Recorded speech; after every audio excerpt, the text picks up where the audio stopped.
లేని కాలం నుంచి కూడా నేవకేసిని కనిపెట్టినటువంటి మత్స్యకారుడు,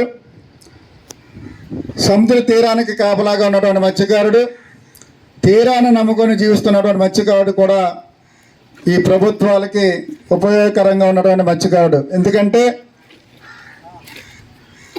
ప్రజలకి ఒక పౌష్టికాహారాన్ని అందించి ప్రభుత్వాలకి వేలాది కోట్ల రూపాయలు ప్రభుత్వ ఆదాయం సమకూర్చే విధంగా మత్స్యకారుడు ఉంటున్నాడు. ఈరోజు తీరంలో నివసించే మత్స్యకారుడికి తీరం మీద హక్కు ఉన్నది. అలాగే గిరిజనులు, మరి అడవిని నమ్ముకున్న, అడవి తల్లిని నమ్ముకున్నటువంటి గిరిజనులకి ఏ విధంగా అయితే హక్కు ఇచ్చారో మరి మత్స్యకారులు కూడా తీరాన్ని హక్కు ఉన్నదనేది మనందరికీ తెలుసు. మరి సిఆర్జెడ్ నిబంధనల ప్రకారంగా ఈ రాష్ట్రంలో 974 కిలోమీటర్ల దూరంలో ఉన్నటువంటి మన సీషోర్ సముద్ర తీర ప్రాంతం తడ నుంచి నెల్లూరు వరకు కూడా జరుగుతున్నటువంటి పరిణామాల్లో ఏదైతే టూరిజం పేరుతో కొంతమంది బడాబాబులు తీరాన్ని ఆక్రమించుకొని సిఆర్జెడ్ నిబంధనల తూట్లు పొడుస్తూ మరి ఈ 974 కిలోమీటర్లు కూడా తీరాన్నే శ్మశాన వాటికలన్నీ కూడా మాకుంటే ఈ తీరంలో శ్మశాన వాటికల్లోనే మేము ఖననం చేస్తాం. మాకే కూడా బౌండరీలు ఉండవు, ఎక్కడా కూడా శ్మశాన వాటికలు ఎక్కడ కూడా బౌండరీలు ఉండవు. తీర ప్రాంతంలో సముద్రం ఎక్కడుంటే ఆ సముద్రం పక్కనే మేము ఖననం చేస్తుంటాం.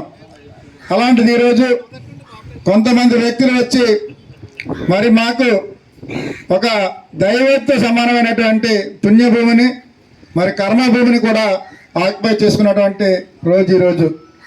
దానికి వ్యతిరేకంగా పోరాటం చేస్తుంటే మరి అధికారులు, కొంతమంది వ్యక్తులు, 70 వ్యక్తులు కోర్టులో కేసులు వేస్తుంటే మరి లోకల్ ఉన్నటువంటి అధికారులు, జీఎంసీ అధికారులు నిమ్మక నీరెత్తినటువంటి దానికి సమాధానం ఇవ్వకుండా ఈరోజు ఎవరైతే టౌన్ ప్లానింగ్ అధికారులు ఉన్నారో వీరందరూ కూడా దాని మీద కౌంటర్ ఇవ్వకుండా తాత్సారం చేస్తున్నారు. ఎందుకంటే దీనికి కారణం బడాబాబుల చేతులు కీలుబొమ్మలుగా తయారవటం.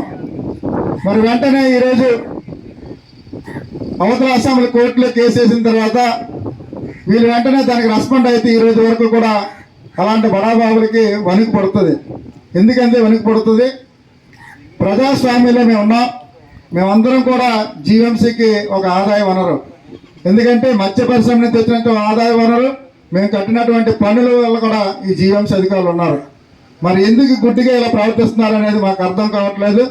తక్షణమే దీనిపైన చర్యలు తీసుకోమని జీఎంసీ అధికారులు కూడా మా మత్స్యకారుల ఐక్య పోరాట సమితి తరఫున కోరుతున్నాం.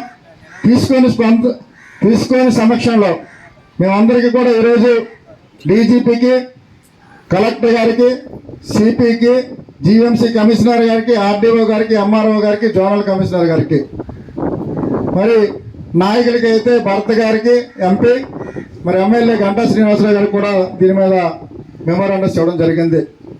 మరి కొంతమంది స్పందిస్తున్నారు, కొంతమంది అయితే నిమ్మక నీరెత్తినట్టు ఉంటున్నారు.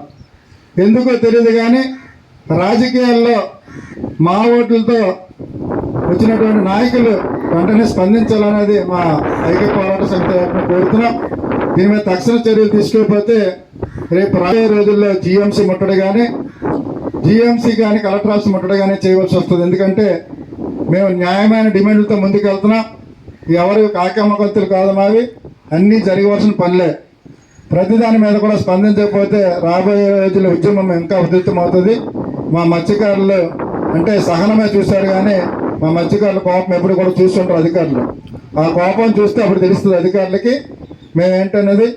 ఈ ప్రభుత్వానికి ఏ ప్రభుత్వం వచ్చినా సరే ఆదాయ వనరుగా ఉన్నటువంటి మత్స్యకారులని పడచేని కానీ పెట్టినట్టయితే దానికి పర్యావరణం చాలా ఎక్కువగా ఉంటుంది. కాబట్టి అధికారులు వెంటనే దీని మీద చర్యలు తీసుకోమని మరి ఐక్య కార్యాచరణ కమిటీ తరఫున మీకు ప్రత్యేకంగా కోరుతున్నాం.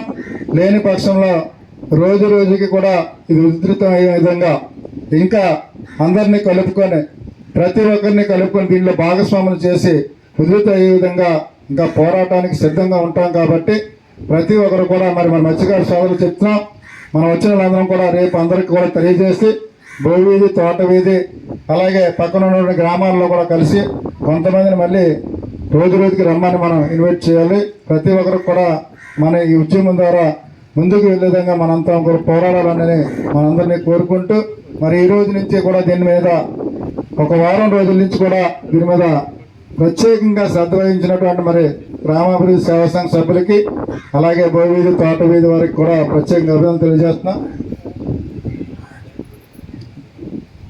ఈరోజు మన సంఘీభావం తిరగడానికి వచ్చినటువంటి మహిళా సోదరులకు కూడా ప్రత్యేకంగా అభినందనలు. రాబోయే రోజు